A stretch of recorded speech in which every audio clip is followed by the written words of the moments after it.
Satoshi, how are you doing today? Hey, how's it going, everybody? Thanks for having me up. What's going on, Paul? Yeah, you bet. What's going on, man? Hey, How I'm you doing doing? well, man. Just got off another space. Figured I'd pop over here and say hello, see what's going on. I got mad support for EverGrow. Obviously, I talk about it often. So happy to be here. Thanks for having me I up. really appreciate it.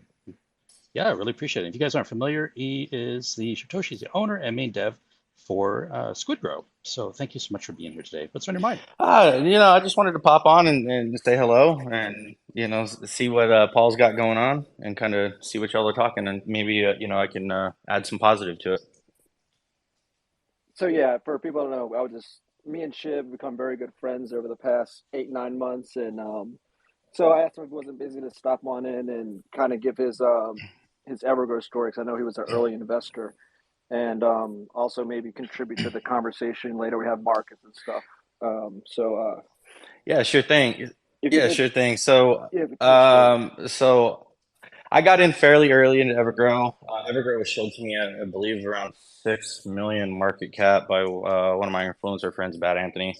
And I jumped in and we were off to the races. Obviously, it was a really crazy time.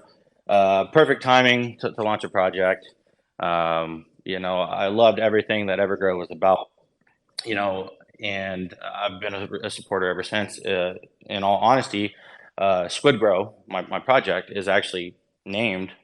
Um, I got half of the name from EverGrow. I took in 2021 when I was looking for names. I took things that were relevant at that time, Squid Games, the TV show, and EverGrow. So I kind of cut and splice and put the names together, and SquidGrow was born.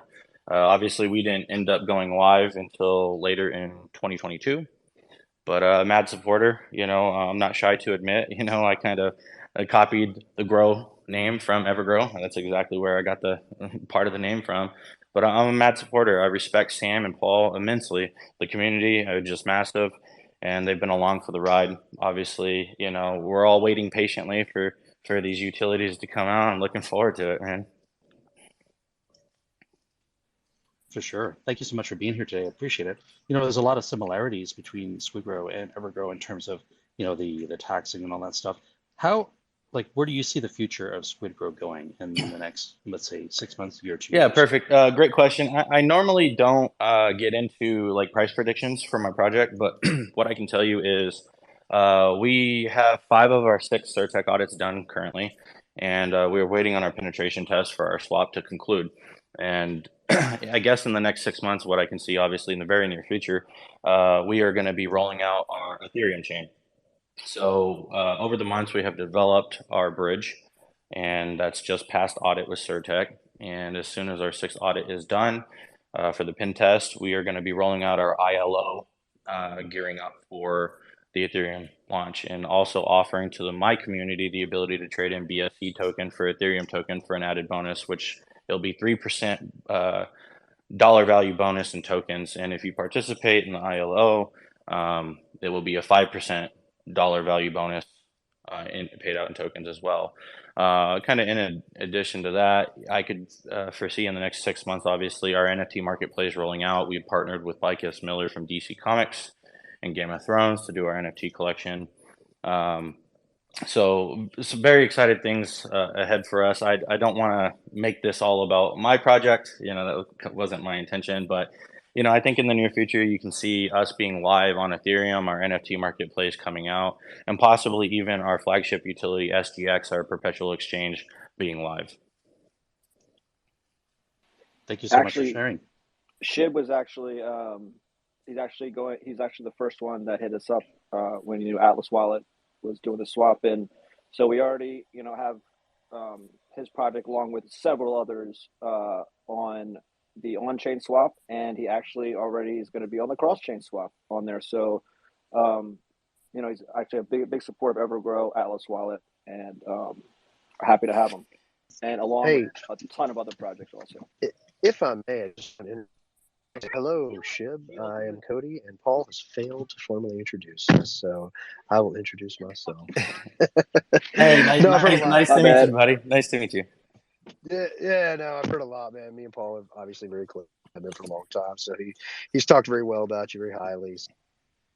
Egypt. Best of luck with the project. I've been keeping an eye on it. Paul keeps me in the loop too. So nice to finally meet you, man. Yeah, nice, man. I have to say your affiliate badges are looking massive up here, man. Very nice. Oh, thank you so much. Cody, you're in and out, by the way. Yeah, he was kind of rugging a little bit. Yeah. Yeah. So Get back to cellular. Don't want to rug anybody. But thanks Ship for stopping by. Yeah. Don't mention it, man.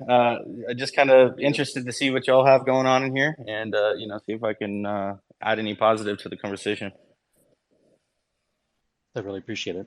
We'll go ahead and continue on here. I was going to talk about next was the EverGrow community store.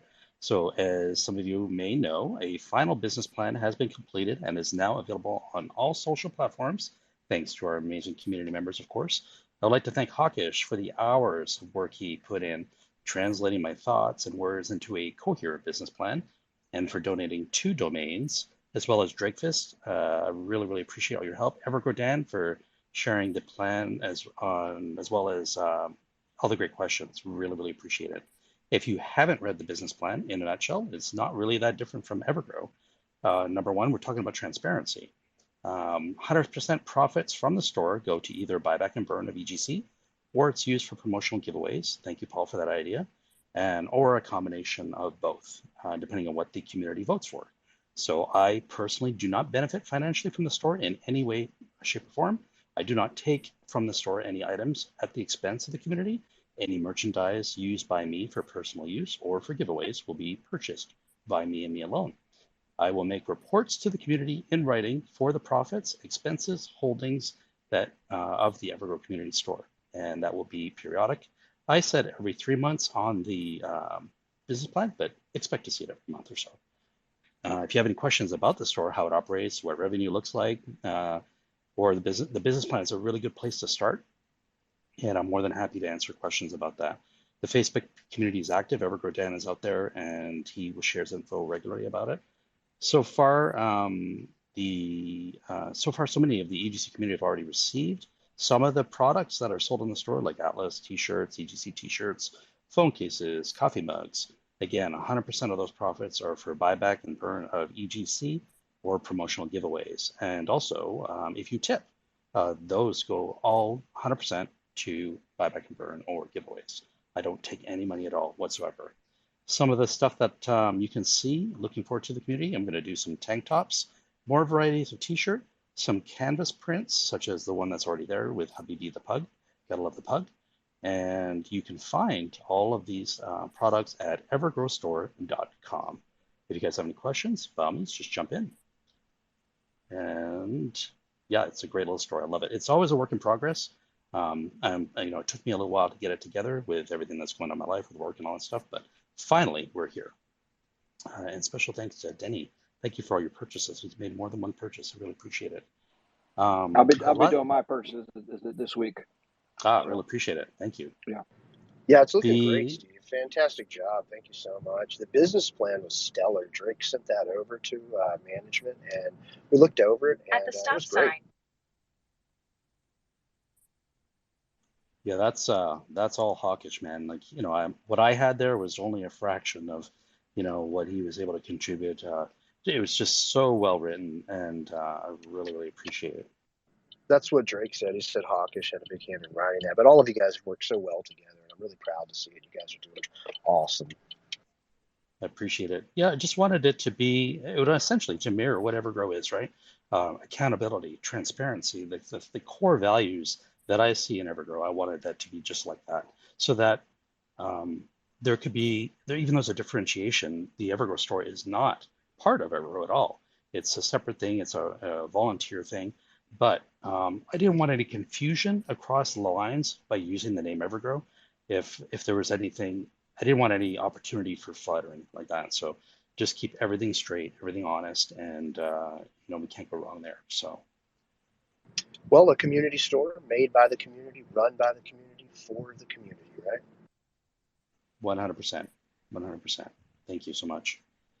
The last thing I wanted to cover is our friend and incredible NFT creator Moon Android has been having some serious health issues, which has put him in urgent care. So he's struggling right now with potentially high cost of treatment, and he's also uninsured. So please keep him in your thoughts and prayers. Please support his work, which you can find on lunasky.com. Thank you so much. I'm going to go ahead and open it up for discussion, for questions. I did have a couple. Let's just see here. Ivan, he had a couple questions. Will Luna Sky be released before Atlas Wallet? And will EGC staking be available before Atlas Wallet? And when will customer service for Luna Sky staffing begin? Great questions. There's three of them there. I don't know if you guys want to tackle any one of those. Yeah, I can speak to the two regarding Go ahead, Cody. the NFT platform. I'll let Paul handle the wallet one. I am in the car. So really quick,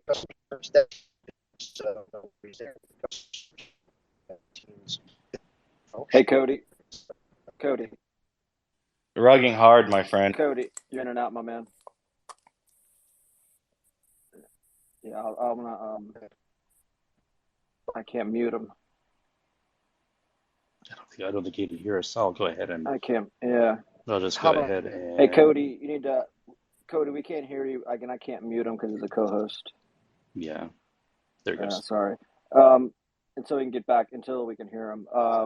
So we, like Cody said, we know the exact date of the launch, but we wanted. It's kind of hard to answer. I don't know the exact.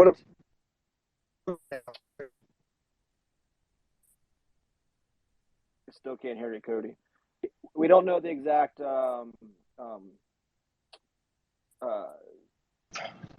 order of release, let's say. Order of release, how it's going to be.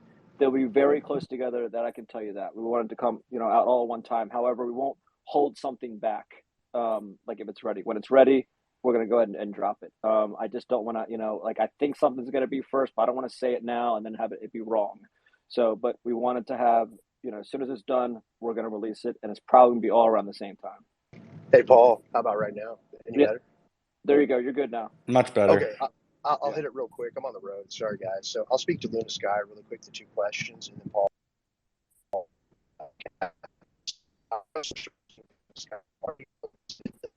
Well, it was good for a second.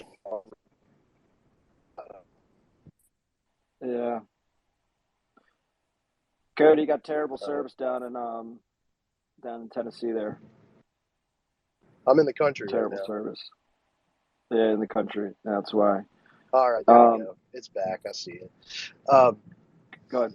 Yeah, the customer service team is already built. They have already been operating cross-functionally across different areas of the business. So that team's already been put together. What was the other question that Ivan had about Luna? So he was asking, when will staffing service for Luna Sky begin? Well, you said it's already going on right now. I'm guessing, it's I don't know, it's kind of maybe he was unaware that Luna Sky was already staffed for, maybe he's talking about the 24-hour support, perhaps? 100% already built. It's been built. I put together the CS team quite some time ago. Those folks are also involved in other areas of the company, as I mentioned. So it's cross-functional. But yeah, that team is some of our best admins and mods. They will be handling drift integration along with a couple of other fun and exciting things Mr. Rocket could talk to you about in regard to his brilliancy with AI. But Ivan said something else. He had another question about Luna. No, he was asking about when it was going to be launched, the order of Atlas Wallet and staking. Yeah. So we don't know the exact order yet, but the support will be available on launch. So we're good to go there. Go ahead, Steve. Paul's got it right there. We can't say which one's going to happen first, but again, just to remind anyone that's in here now that wasn't earlier, we do know the completion. In 1 mile, Austin.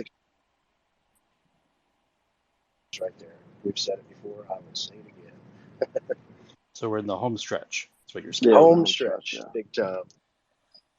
Awesome. Hey, Paul, I've got a quick question about Atlas Wallet. If we can get into that for possibly anybody that's unfamiliar, and I'm not sure if you've already discussed it. So obviously, we've already been in contact with your wallet, and we're going to be on the Atlas Wallet. But what is the process for a project to actually, um, go through to apply to get into Atlas Wallet? So we actually already have it ready, and we're just kind of waiting for the Atlas Wallet Twitter page to get verified.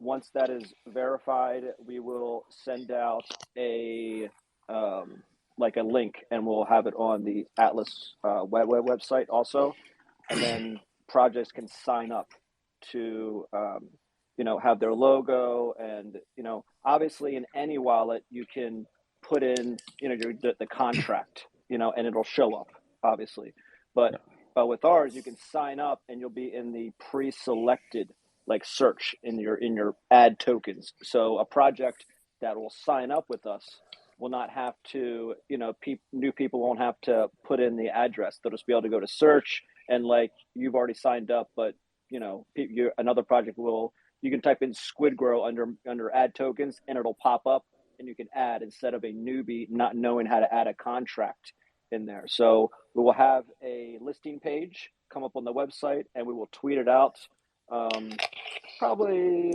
hopefully soon. As soon as it gets verified, we'll tweet it out. Nice. Okay, so let's highlight some of the key features of Atlas that was actually pretty intriguing to me. Unlike, say, Trust Wallet, where you're limited to 10 wallets, right? How many wallets can somebody open up within their Atlas account? How many wallets can they manage in Atlas? This is where you missed. We actually had a whole section earlier in the thing that you missed. That's okay. So 50 wallets, and Steve went through every single. Steve, you still have it in front of you? You actually can list No, I sure them do. all. So you can have up to 50. You get up to 50 wallets, and to make this clear, let's say if you have a watch wallet, if you have 20 watch wallets, and I hope if everyone doesn't know what a watch wallet is, basically you can put in an address of a wallet, and you can see what's in it, how much money you have in it, but without interacting with it. So if you have 20 of those, you can have 30, other wallets. So like combined, you can have 50. We wanted to make it unlimited, but there's, you got to pay for space and all this kind of stuff. So you have to limit it at something. Yeah. So Well, 50 wallets is pretty massive because I love Trust Wallet myself, and I always find myself having to make new Trust Wallet accounts on multiple phones because you're limited to 10. Yep. And and obviously, I believe Atlas Wallet is cross-chain, correct? Yes, we will have on-chain and a cross-chain.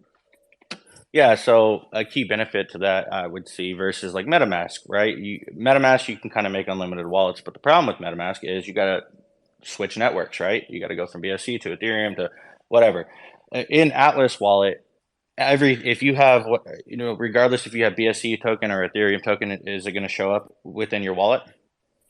So to start, we will have 8 blockchains that'll show up in the wallet, and then there was popular. So that's one. So that's Bitcoin, ETH, Binance, Polygon, Solana, Kronos. Did I mention Bitcoin? What are the other two? AVAC, Avalanche, and there's one more. So it's gonna be 8. And then, because what people don't know is it costs a lot of money to have a blockchain, and all their projects' prices just come up when you put in. So we can't start out with all 30 or 50, how many blockchains there are on it. It would cost so much money. So we're going to start with the top 8. And then, as we grow, we can start adding more blockchains where you can see the price of a project on that chain. So that's why we're doing that. Massive. And I don't know if this has been announced or not, or even if it's something that you're working on, but do y'all have like an on-ramp integrated within your wallet that somebody can, purchase with, say a credit card? Yep. We will have, starting out, we'll have 4, maybe 5, depending on if it's done in time, 4 or 5 on-ramp, a couple off-ramps. We're trying with a brand new one's off-ramp that's really cool that no one else has. I'm trying to get that on there for launch. It's actually it's actually really cool what they've done. They're not in any other wallets. We're trying to be their first. So we don't want to delay the launch just for that. If I have to delay it like a few days, I will, but not weeks or anything like that. So if I can get that on there, but it will be on there with the first update, and we'll keep adding as we go. The bigger we get, the more traction we get, the more we can add. There's some of these third-party companies, and as you know, Shibs, like they won't talk to you unless you're this big or have this much volume or whatever it is. Correct. So there's certain on ramp, off ramp providers that won't even talk to you unless you have X amount of volume, no matter how much money you pay. So Yeah, correct. I've experienced that myself. When we were trying to integrate with MoonPay, we exchanged several emails, and then for whatever reason they dropped off. So it's definitely tricky. Hats off to you, man. You're constantly working and grinding away, for the betterment of the communities, man. So I mean, you're a workhorse. It's in your blood, just like it is with me. So hat off to you, and that's why we've hit it off over the months. I love everything EverGrow. I am a supporter. Sam is an amazing leader, and I'm looking forward to Atlas Wallet. I'm gonna have to port one of my wallets over there and see what it's about. I want your big wallets over there too. Yeah, I bet you do. I bet you do. All that action, all that trading you do, move it all over to Atlas Wallet and put it I, over there. I tell you what, man, y'all go under the Endeavor and drop a perp swap, man. I'll give you some volume on there. Some of my losses that I've incurred. So, I but do know this. the double-edged sword though. Sometimes I get lucky, so make sure that liquidity is ready for me. God, we have perpetual. I'm curious, so Shibtoshi, like I always love hearing people's crypto stories. Paul's like I could hear it a million times and I love it. Would you be willing to share like kind of how you got into crypto? Yeah, sure thing. So I first heard about Bitcoin in 2010, and as I kind of lightly dug into it, I saw there was an affiliation with Bitcoin and Silk Road. So I just assumed that it was some kind of illegal thing, so I really didn't dig further. But kind of fast forwarding a little bit, back in my poker days when I was really active in Vegas playing poker, some of my poker buddies were talking about these online games that they were participating in. And I'm like, well, how you wire money in? Like, how do you get a seat at the table? And they told me it was Bitcoin, the buy-in's Bitcoin. And I was like, oh man, I've heard about Bitcoin, but can you actually, you spend fiat money to buy a Bitcoin, but it's just stuck in this digital asset. You can't convert it back to dollars. And they were like, no, that's incorrect, man. You can off ramp it through Mount Gox. You can do a peer-to-peer transfer, and get your money back. So I really started digging into it at that point, and did my research on Bitcoin after I read the white paper, and I was completely intrigued. My first Bitcoin purchase was 30 grand. I lost it that night I lost it the following night at the poker table, but I was off to the races. And so Bitcoin came out in the time where, the US markets were kind of in recession and everything was down and people were losing their houses. And what I liked about Bitcoin is you can't just print more of them. There's a fixed amount, right? So unlike US currency where, oh, we need another quadrillion dollars, let's just print it real quick and dilute the US dollar. Bitcoin, it's a fixed amount. There's only ever going to be so many of them. So that really got my support, and kind of moving through the space as I kind of started acquiring knowledge. I started investing in things like Bitcoin Cash, Litecoin, Zcoin, just kind of everything that was coming along. I was jumping into it and just kind of expanding my knowledge on how crypto works, the ins and outs of it. I got into Ethereum early, not super early. I wish I would have got into the initial funding of it, but I missed that one. And then kind of gearing up Shiba Inu. I'm known for my Shiba Inu investment. It was shilled to me day one, August 1st of 2020, by one of my good friends. The story on that's kind of funny, and I'll lightly touch on that. My friend that got me into SHIB was a stock investor, and there was one day we were just kind of hanging out, and he was bragging about his 30% gains in the stock market, and I was just kind of laughing at him. But he was dead serious, like 30% gains in the stock market's good gains. And I was just trying to explain to him how crypto operates and how you can make 30% in a day, but a double-edged sword, you can also lose it. So some months forward, he hit me up and told me he found this project on the Discord in I believe it was a Pakistani channel. They were talking about SHIB, and he added me to the group, but I really couldn't understand what was being talked about, so he was trying to translate. I ended up leaving, And he kept pushing me and pushing me about SHIB. And about 5 hours later, I relented and started buying SHIB. And initially, when I started dollar cost averaging into it, I was going after trying to hold more than seven of my other friends that had invested. My buddy that told me had six friends. They all aped $1,000 into it relatively early. So I started buying the top in SHIB as we were, pushing 1 million market cap. So I started dollar cost averaging into that. We started crashing. I started dollar cost averaging down, and then we crashed and we bottomed. And we just trade laterally, for literally months. And some of my friends, cut their losses and pulled out. Some of them on just a little spike pulled out. But the ones that remained, obviously, truly benefited from that. And in the early days when Shytoshi was obviously, shilling to Elon on Twitter, and they asked Elon, how much Shiba Inu do you hold? And Elon responded zero. Even though he said he didn't hold any SHIB, the traction and attention that gave that community was just exponential. And that's really in October, that's really when everything started going positively for SHIB. And then, months later, Elon announces that, he's buying a Shiba Inu dog, and we were already well off to the races. But I'm a crypto believer, and I believe that it's the future, and I do believe eventually that the governments will be trying to get away from fiat paper money and try to put out their own cryptocurrency. So I think there's going to be like kind of a clash in between decentralized and like government ran cryptos. But definitely a true believer. I think Satoshi Nakamoto was an innovator, and everything that he did in the early days.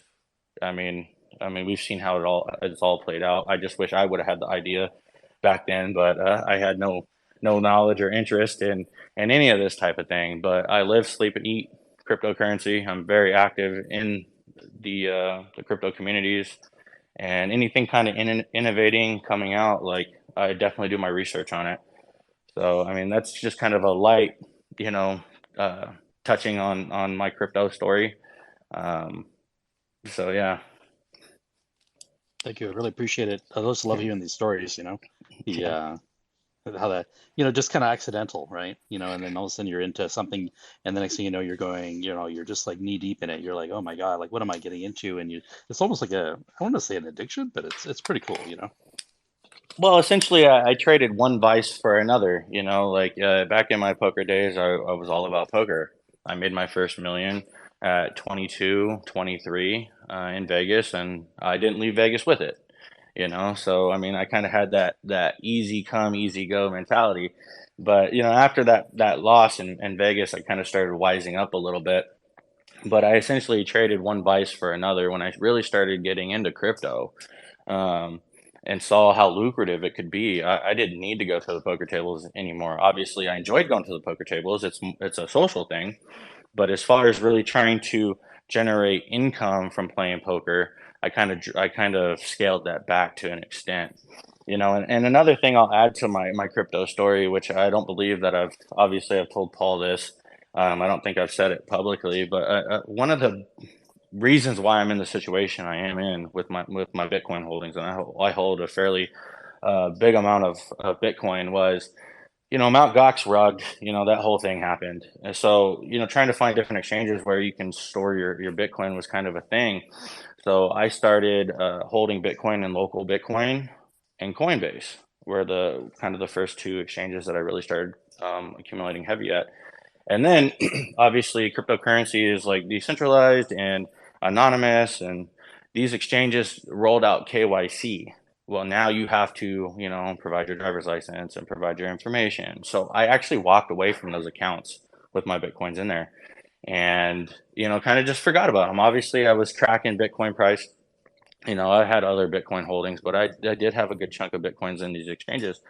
And then about 2019, Bitcoin's coming up to $20,000. I'm like, you know what? Okay. Now, I think that the gains that I'm going to experience by getting these Bitcoin back is going to offset any tax that I would have to pay. So I started the KYC process with these exchanges and finally freed up a big chunk of my Bitcoins. And that's it was kind of a forced hold in a way. I cut my losses, several $1,000s. It's not that big. I'm going to owe more money in taxes on that. And at this time, in these early stages, I will say, um, I wasn't as by the book when it came to paying tax. Now, I fully pay my tax on short-term and long-term capital gains. But in these early days, that was not the case. And when Bitcoin started pumping, I started the KYC process with these different exchanges and freed up my Bitcoin. Unfortunately, when the last of my Bitcoins were freed up out of Coinbase, Bitcoin was already coming down to around $4,000. But I still held. I sold some Bitcoins at the bottom, and then a couple weeks later started buying it as it was going back up. But I'm heavily accumulating now. I most actively trade spot. Sometimes I sell my spot for profit. Other times I'm in my accumulation stages where I'm just accumulating, and that's where I'm at right now. So we had EverGrow down on here to kind of give his take on what he thought the market was doing. Not financial advice, but kind of what's your take on the market right now? Where do you see us going? Yeah, so I have said this publicly, always, never financial advice. I think what we're seeing temporary right now is a temporary, like micro bull pump, is what I think. I do think that we're going to have some price movement going up as we've seen, and we're going to start downtrending. I've been very vocal about my thoughts on Bitcoin, and I do think that, and I've changed the amounts a little bit, but I can see Bitcoin coming back down to 12K. And then most recently I started saying, okay, well, maybe 12 to 15K. But I do see, if you're looking at the chart data from the previous years, I do think a movement downwards is appropriate. Now, some of my core team members kind of disagree and think that maybe Bitcoin will come down into the 18s. Um, but regardless, I do think there's going to be a downward trend. I hope for the crypto market that that's not the case, and I hope that Bitcoin hits $1 million in the next couple months, like that big bet on Bitcoin was placed on. I do hope to see that because that's going to be massive for my bag and massive for the space. But being realistic, I do think that we're going to see a downward trend substantially before we see anything substantial pumping in the market. Do you think the Bitcoin halving is going to have an influence on the upward side? Yeah, and it always does. It always does. The bull normally doesn't come back until after the halving. I mean, if you're looking at all the data on chain and all the halvings previously, it's always the halving, and then after the halving, things start to move upwards. So yeah, I do think we're going to be kind of in either a downward trend or a lateral trend until the halving comes, and then after that, I'm sure shortly thereafter it's going to be off to the races. And obviously, I'm sure the governments are going to roll out, hiking rates, something in between. Generally, facilitates the market going down. But when we get to the halving, I think shortly thereafter, I think the market will start to come back, and I think it's going to be a market that we've never seen in several years. Something I agree too. something I Go want ahead, to add Paul. real something I want to add real quick. Going back, I didn't want to interrupt you, Shib. Is that me and Shib became such good friends because we're up every night, like really late. Cody is too, up really late, and that's how me and Cody got close at first. Up really late, me and Shib got really close, and also we have similar backgrounds. I was a poker player back in the day. I stopped playing poker during Bitcoin's rise, or even birth.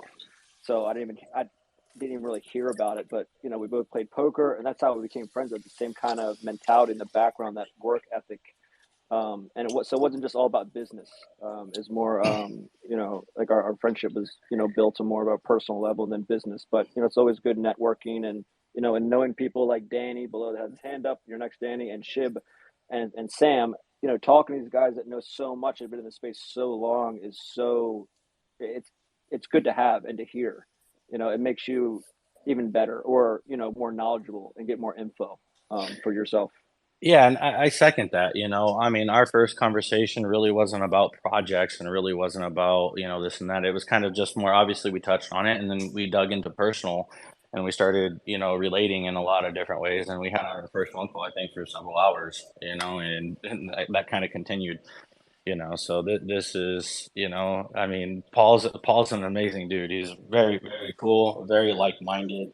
and his work ethic is unlike most people out there in the space, and I can really relate to that. Many late hours, when I'm coding something or setting up servers, we'll be on the phone just kind of shooting the shit back and forth, and Oh, you're gonna make me blush. You're just gonna make me talking about blush. life events. I mean, yeah, man, it's definitely cool to have that. Obviously, I have friends, that I can talk crypto with, but the fact that you're involved in another project, some of the things that I'm experiencing, you can directly relate to, and it's really cool to have that. Yeah. Go ahead. Hey Dan, Danny, go ahead. Yeah, hi. Nice to meet you, Shiptoshi. Seriously, it's nice to see another trader that has the same kind of analysis as I have. Because as you know, it's a really unpopular one, and you're like called on it every single day almost. But I totally agree with you, and that's what I was sharing earlier. That I do not believe that the downtrend is over. I'm expecting like 10 like between 12 and 10 800, because that would be the final Fibonacci extension, because I trade Fibonacci's, and it won't make sense for so many reasons. And like I was explaining earlier how sell orders work, and how when someone takes profit from a sell orders, it creates a buy order, which will make green candles when people can think that those are actually like people buying, but they're not. And also that those green candle can produce liquidations, which produce higher, bigger green candles. So Correct. like, yeah, so it's something that's ignored by the majority of the people in crypto. Like we all know that if you follow the course or anything. But seriously, I really find your analysis really good, and it's refreshing to see someone that's not like hyped up, permeable, and you can see other things. Just wanted to add that, and thank you very much. Yeah, and I'll go on to say, I do believe, like I said, it's going down. I actually got buy order set from 16,500 down to $9,000. So, obviously it's a double-edged sword. I want the market to go up, but if the market does go down, I'm prepared and ready. So I've got literally buy order set from 16,500 down to $9,000. So I am anticipating, the market to go down some, and I was fairly close in my analysis. This last dump down, although I did see Bitcoin going to 15, and it actually went down into, I believe, the 14th. So definitely, looking at the history of the charts, it's pretty predictable. Although you can't predict things such as like inflation and black swan events, but I do think that we are temporarily seeing green, and I don't think people understand like the effects that trading actually have on the chart, such as perpetual trades. If somebody gets liquidated, there's a buy on the chart, but that buy then triggers liquidations for shorts, and then that sell obviously goes down. So there's a lot more to it than just like organic volume and buying. It's a lot more complex, and looking at the market and the direction that people seem to think we're going, which is up. I think if liquidations start to trickle in, I think it's going to help facilitate a downward trend. There's been some Yeah, news. I, Sorry, go I ahead, Dan. totally agree. I totally agree, and like your entire analysis, how and there's one thing that surprised me so much in crypto compared to like traditional trading, commodities, forex, and everything, and stocks, is the amount of liquidation that occur. It's just mind blowing for me. Like the training I got is like basically you have to have a trading strategy. You have to risk manage, you have to protect your capital, and you don't do go 10x without an exit strategy, and you don't like over leverage so that your account gets blown out. It's incredible to me, especially when we have a market that's open 24/7. That should not occur. 100% agree. 100% agree with that. I saw some interesting news articles about Bitcoin whales and how there's been some wallets that really haven't been active for up to 10 Waking years. up. Yeah, waking Yeah. up. What's your thoughts on that, both of you guys? I mean, it's kind of unknown any reason why, a whale would be inactive. My SHIB wallet was inactive for a time. So if it's a long-term holder that truly believes in the project, there's not really any reason to, play with that wallet. And, I think a true long-term investor also won't say cross-contaminate his wallet holdings with other tokens that could, essentially steal his funds. Like me personally, I have a multitude of wallets, and I normally don't add other tokens to like my main holdings. SHIB, for example. I don't hold anything but SHIB in my SHIB wallets.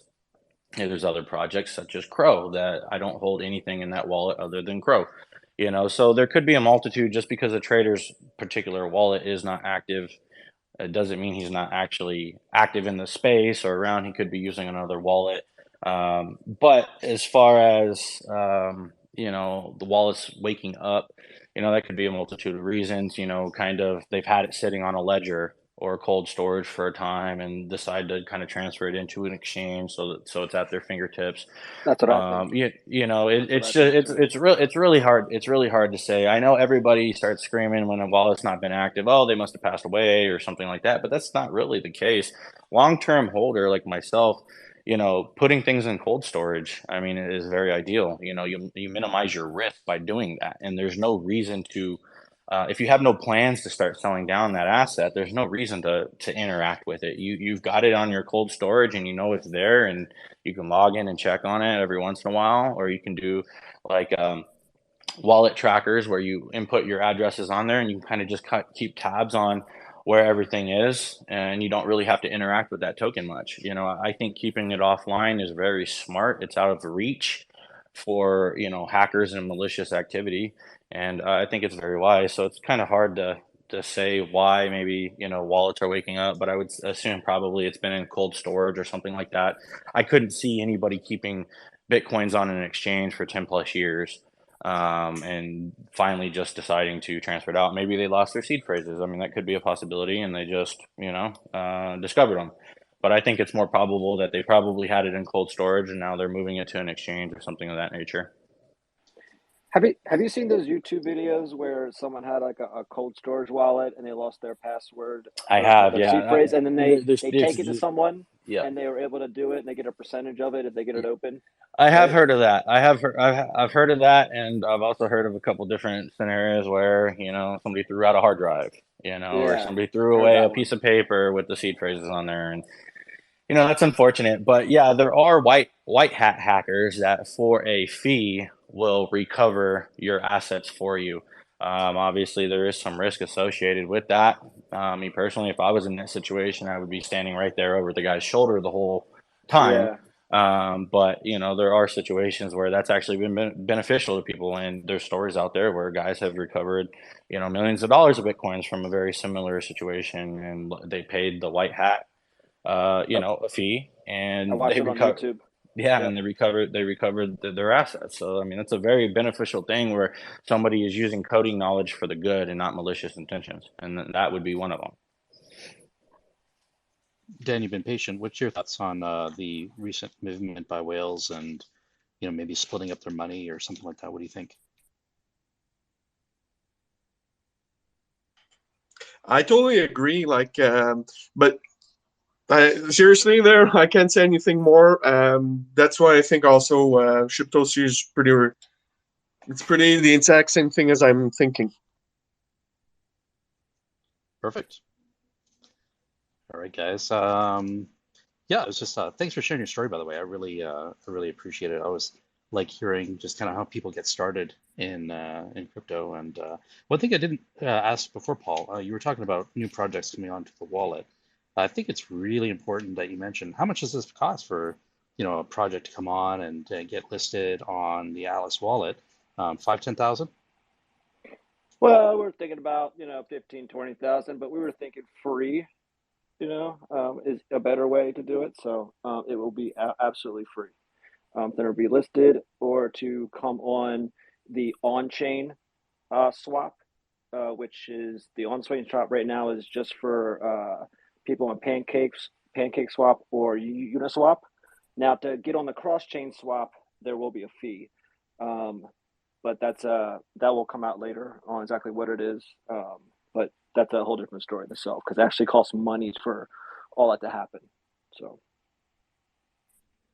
I appreciate you saying that. Yeah, it's really important. I mean, because there's a lot of platforms out there that do charge. If you want to get listed on their platform, then, think of some of the centralized exchanges, 20, 30, 50,000 to get listed in big Well, bucks.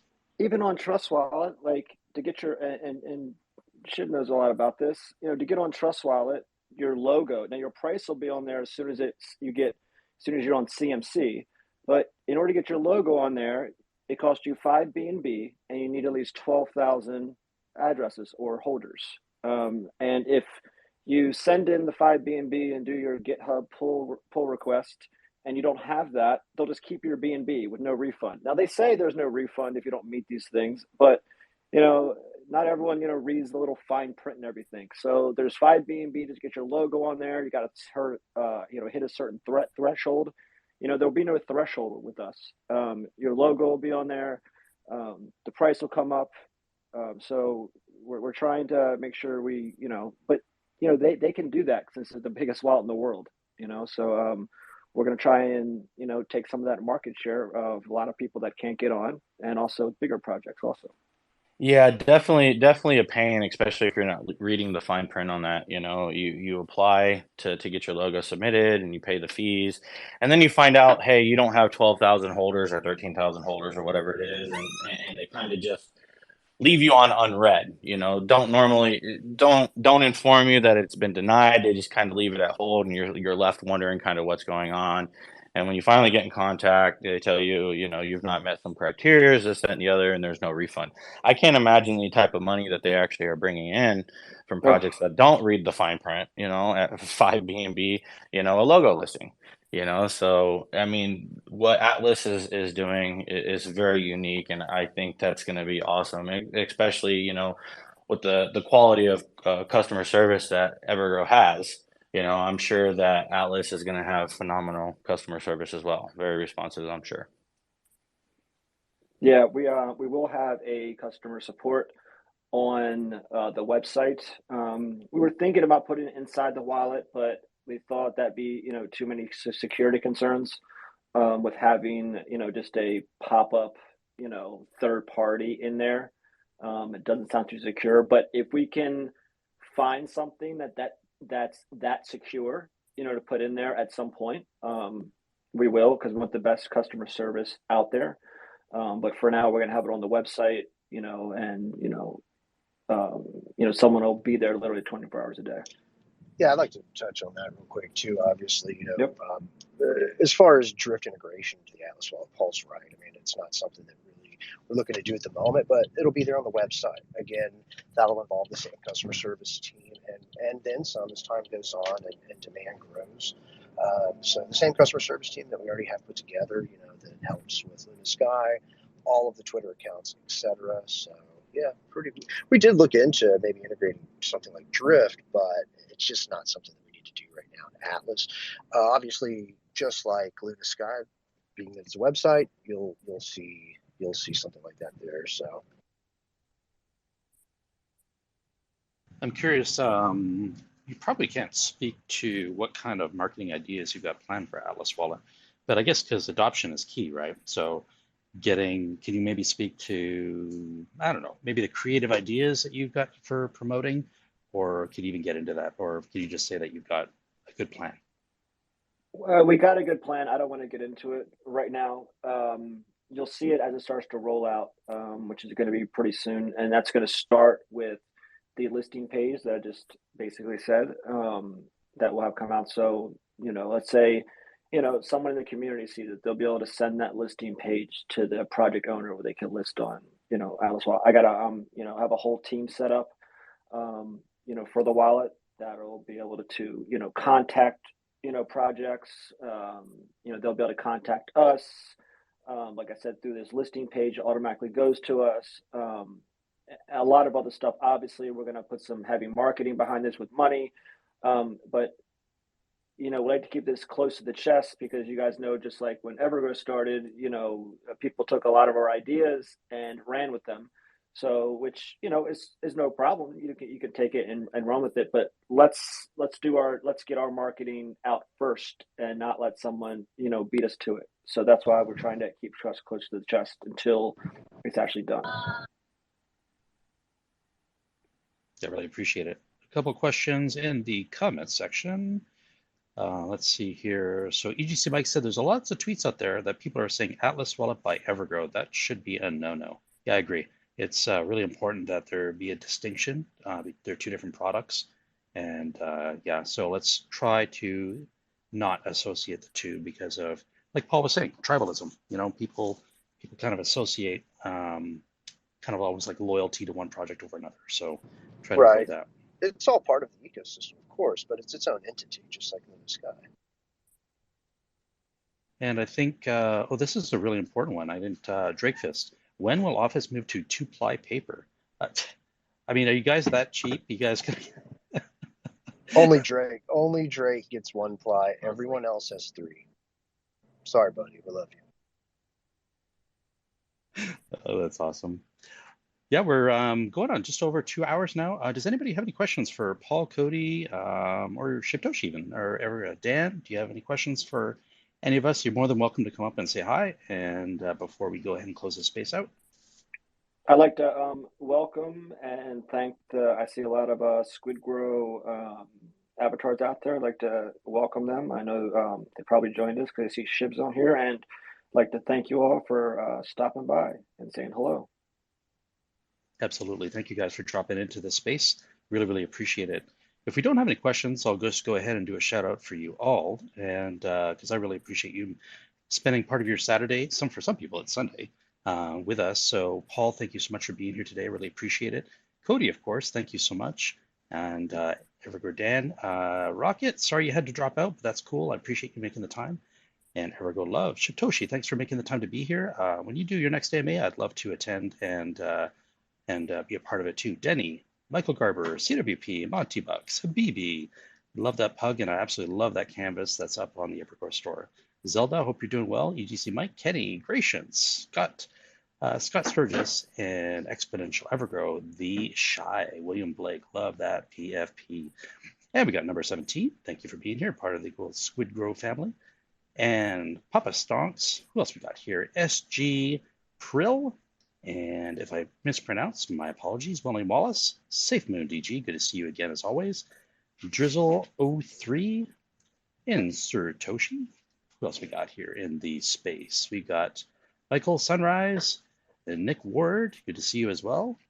Kevin Westwood, and who else is in here? Uptrender74, Roddy Wildman, sorry about that, and Elon Goat. And coming towards the very end, Lucky 11s, Al10, good to see you. I've seen you in other spaces too. Ivan, good to be here with you. And who else we got? Darcy Wasi, my apologies if I butchered that one. And Hernando Hular, James Taylor, who else we got here? Gal LMJK, and Michael Johnson, Willie, Jordovic, sorry about that. And LOTR 1971. Nico, who else we got here? Popeye and Taxi Man. Who else are we gonna hear? Oh man, this is a long list. James Rook, thanks for being here. I was gonna say, Steve, when you start getting bigger and these spaces start getting a lot bigger, you're gonna have to put a limit on how many shout outs you give. I mean, it's great that you do it, but when you start getting hundreds, you probably won't be able to do it. But it's a good thing you do it now. No kidding. I was just scrolling down. I was like, oh my God, this list is getting longer and longer, man. Yeah, if I don't get your name, my apologies here. Time is limited for our guests, especially. So thank you so much for being here today. We do this every Saturday. And so please make time if you can. Come and join and hang out with us. And thank you so much for being here. Violet, too. I missed you. Sorry about that. Hope you guys have a great, great weekend. And I hope to see you very, very soon. Thank you so much, guys. Hey, thank you for having me up here. Shout out to everybody. Paul, thank you. Thank you, EverGrow. guys. Thanks for having us. Yeah, thanks, Steve. Always Shibtoshi. Great meeting you finally. Hope to speak to you again sometime soon. Steve, always thank you so much for the spaces. Paul, my man, see you in the office. Everyone, See you everyone else guys. out there, see y'all. So sorry that we have to leave, but we have to do it. So thank you guys. Have a great rest of your weekend. Take care and bye for now.